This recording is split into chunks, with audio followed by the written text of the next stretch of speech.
So, welcome all. I am Diptiranjan Patnaik. I am from GL Bajaj Institute of Technology and Management, Greater Noida. And today we will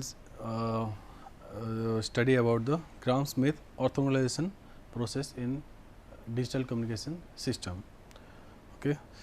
So, these are the references. This is the modern digital and analog communication system, and the digital communication by Prokis, John G. Prokis.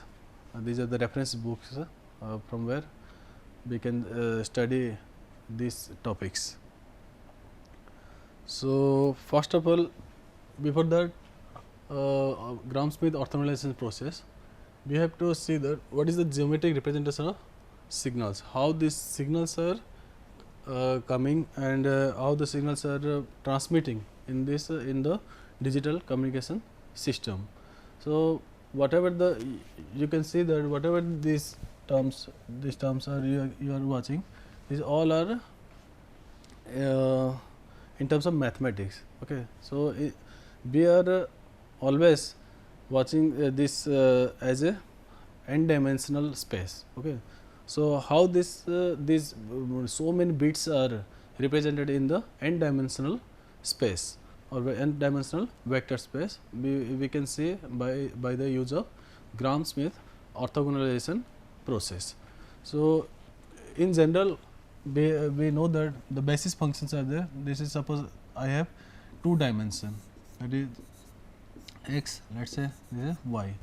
I already know that I have basis function in the x direction I have I cap, and in the y direction I have j cap. Similarly, in the 3 dimension I can say that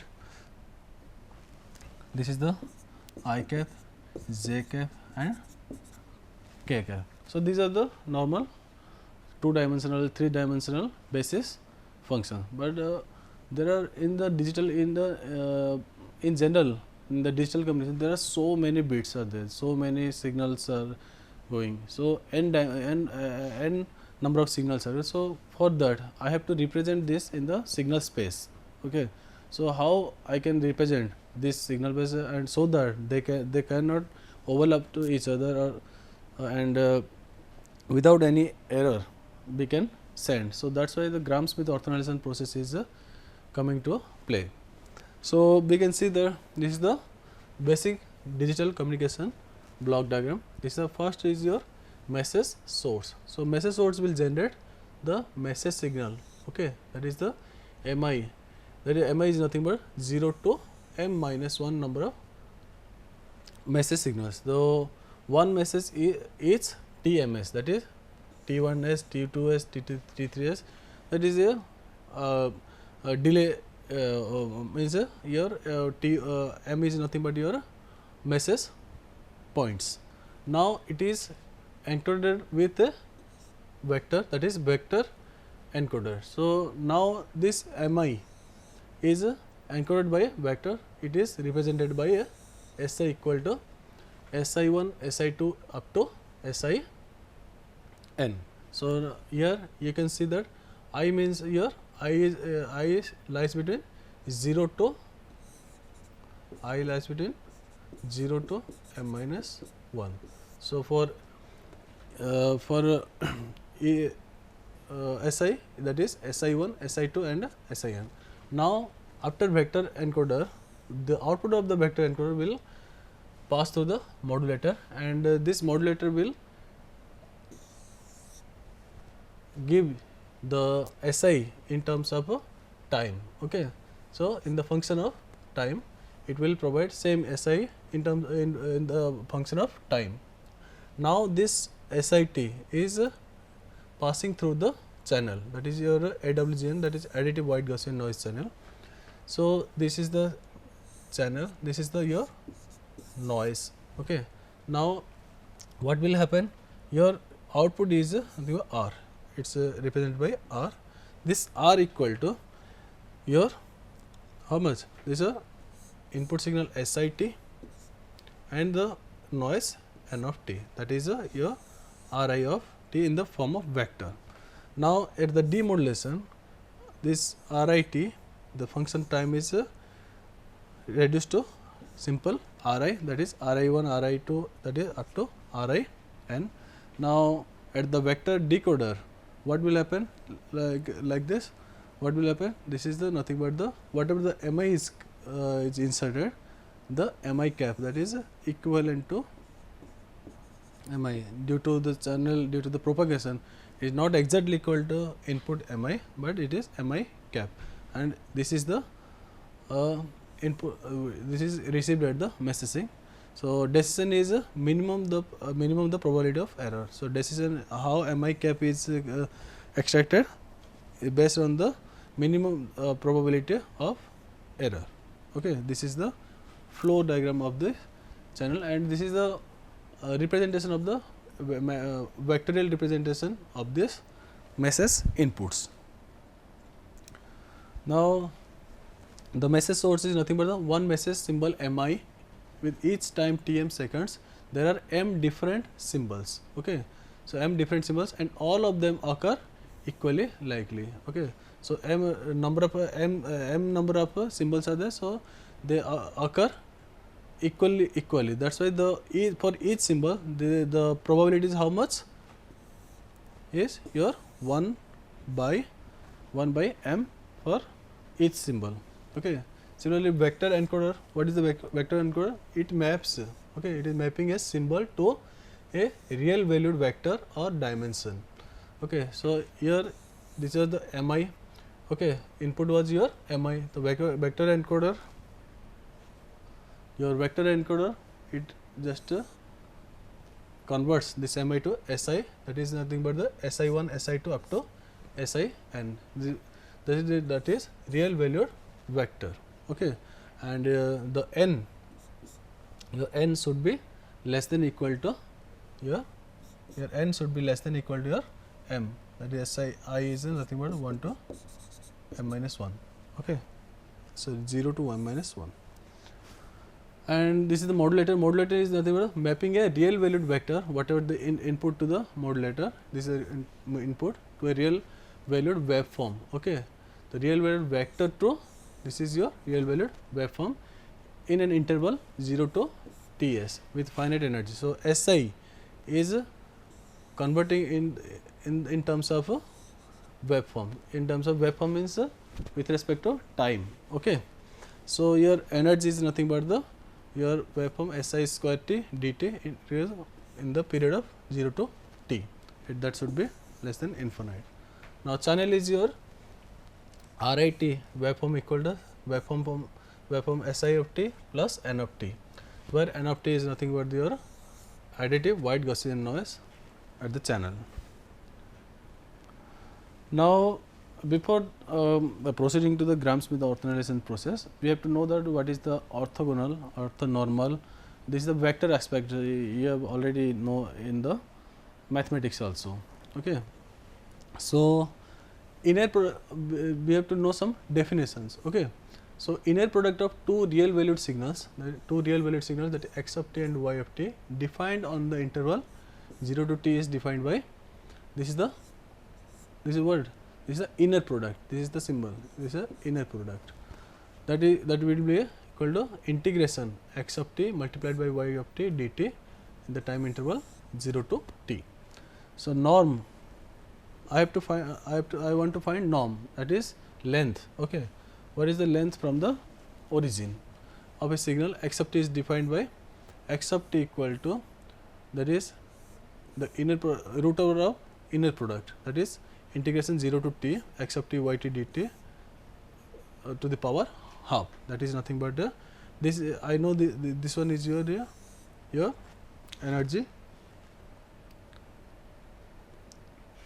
this is the energy E, okay, square. So, this is your energy E to the power half, nothing but the root E. This is the energy of the signal and it should be greater than or equal to 0. Okay. Now, what is orthogonal set? So, a set of n signal waveforms, that is phi j t, where j lies between 1 to n. Okay, a set of n signal waveforms, that is signals. So, if the inner product equal to C j, some constant when I equal to j, and 0 when I not equal to j. Okay. So, if I equal to j means your phi I that will be equal to your some constant, then it is known as orthogonal set. Otherwise, if I and j are not equal, okay, if I and j are not equal, then it would be your 0. So, this is nothing but the orthogonal set. So, same in this output, if Cj is your constant 1, okay, Cj is your 1 for all j, that is Ej equal to 1, okay, that is energy, unit energy, then the signal set phi zt is called orthonormal. So, what will be the orthonormal? This is nothing but the, I can simply write if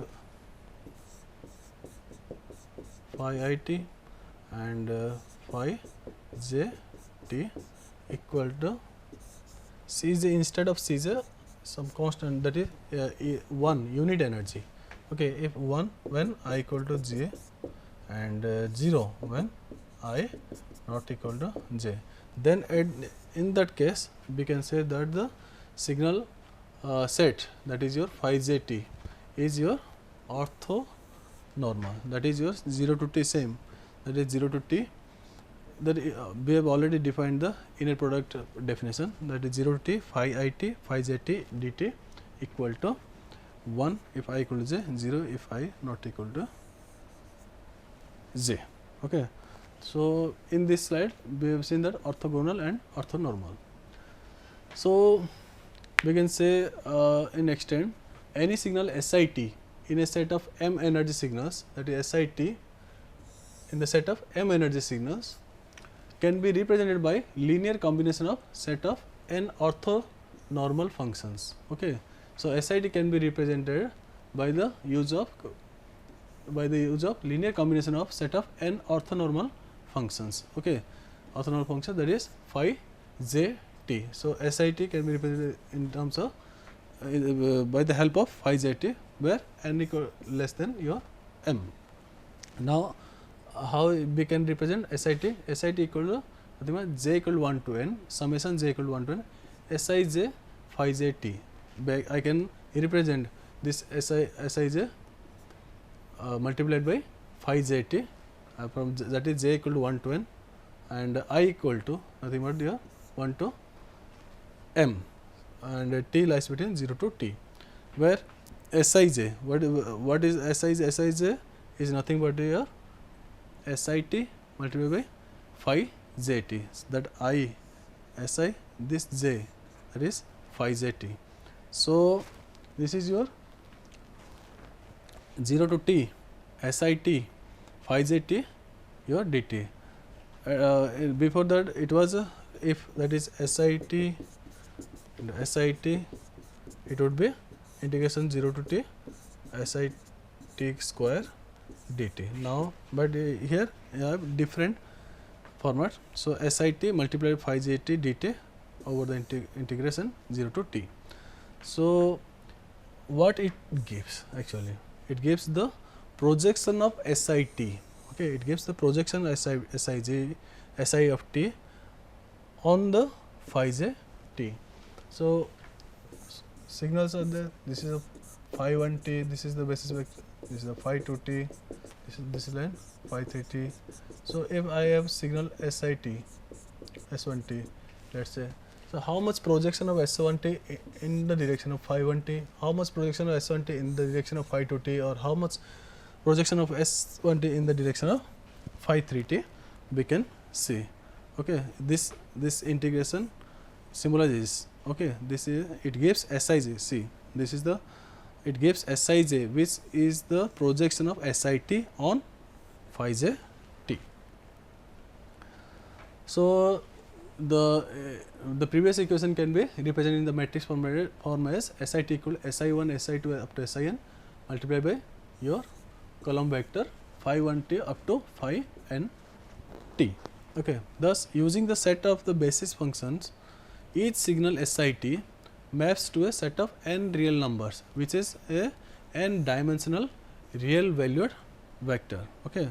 So, using again I am telling the using the set of basis functions, each signal SIT, okay, each signal SIT using the using set of basis functions maps to a set of n real numbers, which are n real numbers. They are mapped to n real numbers, which is an n dimensional real valued vector. These are n dimensional real valued vector. N dimensional real valued vector Si equal to Si1, Si2 up to Sin. This is a one-to-one correspondence between the signal set and the n dimensional vector space. One is your signal set and another is your n dimensional vector space. Okay. Now consider a set of m number. Okay, consider a set of m number of energy signals, where m represents the possible number of transmitted signals. Okay, m represents the possible number of transmitted signals, and this is the xi of t, where I equal to 1 to m, that is x1 t up to xm of t. Now let n be the number of orthonormal basis functions with n less than or equal to m. From first slide we are watching this. We can represent any signal xi of t as a linear combination of real valued and orthonormal basis function phi j t. Same previous slide, where j equal to 1 to n, that is n less than or equal to m. So I can represent this xi t as xi1 phi 1 t. That is in the previous slide this was your si1, this was your si2, this was your sin in the previous slide. Now it is I have given some xit. Now in terms of in place of si1, I can tell that xi1, xi2 up to xin. Now in the summation form I can write j equal to, this is equal to j equal to 1 to n, xi is j, phi j t, that is nothing but your xi of t. Okay. So in the pictorial form I can write like that. This is your Si1 multiplier is there, Si1 multiplied by phi 1, similarly Si2 multiplied by phi 2, similarly Sin multiplied by phi n. So many stages are there. Okay, I can now then I can assemble this. Okay, assemble in the summation, that is your Si t. This is your Si t. Okay, this is your nothing but the Sij multiplied by phi j t, j equal to 1 to n. Okay, this is the your Si of t. So this is the generation of the signal from coefficients. How this signal is generated from the coefficients. Similarly, your xit equal to how much? I have already seen that j equal to 1 to n. Okay, this is j equal to 1 to n, xij phi j of t. Now your integration 0 to t, if I will integrate this like integration 0 to t xit multiplied by phi k t dt. Okay, if I will integrate this 0 to t multiplied by phi k of t dt, and similarly same case integration 0 to t same xit xij phi j of t into phi of k t dt. Okay, so xi of t same is coming. Now xi of t phi k of t dt equal to j equal to 1 to n for xij. Okay, so integration, because these are constant, this is the function of time. So phi j of t phi k of t dt in the interval 0 to t. So here 0 to t xit. Okay, I know the 0 to t xit phi k t dt equal to your xik. Similarly 0 to t xit phi j t equal to your xj t, which is nothing but your this is the analyzer, or it is also known as your receiver output. So this is the receiver output. The SIT is coming from the transmitter side, then phi 1 t up to phi n t multiply, then integrate this 0 to ts dt. This is the integrate Okay. Now I will get the SI1, SI2 up to SIN, or I can write Xi bar equal to Xi1, Xi2 or Xin. Instead of SI, I have taken the X term. Okay. So any signal Xit can be represented by n dimensional vectors. Okay. Any signal Xit, okay, can be represented by n dimensional vector. Okay. So it forms n dimensional Euclidean space. Okay. So for BPSK, I can write for Xi nothing but the x1 is a plus or minus root EB, and others are 0. Similarly for BASK, okay, it is root EB or 0. Okay, and all other terms are 0. So this is the energy of the signal. This is wrong. Okay, this is energy of the ith signal is nothing but the energy equal to Xi square. This is the energy form. This is again I can write like this. Again, instead of this I can write Xijk phi jk. Similarly Xit I can write Xik phi k t dt. So using orthogonality property, when j equal to k, the integral is unity, and for all other values this integral is 0. If j equal to k, then integral is a unit. Okay. So how can find EI? EI equal to integration j equal to 1 to n Xij square. I can write like this, and this is nothing but the square term. This is nothing but norm of Xij square. This is the energy of the signal, nothing but the energy of the signal is nothing but equal to squared length of the signal vector. This is the squared length of the signal vector. Okay. So this is the M signal. This is the input is nothing but the SIT for 0t and I equal to 1 to m. This is the summary phi j of t and less than equal to m orthonormal basis functions. So I can get SIT equal to this much. I have already told this is the algo. Okay. So this is the one example. Check whether the signal phi 1t and phi 2t scales in the figure are orthogonal. These signals are orthogonal or not. Okay. Then obtain the corresponding orthogonal functions. Express the given signals x1t, x2t, x3t in terms of phi 1 and phi 2t. We will see. So first we will check phi 1 to phi 2 whether they are orthogonal or not. So I can see the phi 1t multiplied phi 2t into 0 to t. This is the period 0 to 2. So I can see that 1, okay, this is the 1, okay, 0 to t. So 1 multiplied 1 t dt. Similarly 1 to 2 again it is 1 and minus 1 t dt. This is the phi 2t. So it is a 0. So this is the integration 0, that is nothing but the orthogonal. For orthogonal the signal should have a unit energy. Okay. For phi 1t it is energy is nothing but 1 to 2 your 1 square dt, that is your 2j. It is also not equal to 1. So phi 1t, how obtain the corresponding orthogonal functions.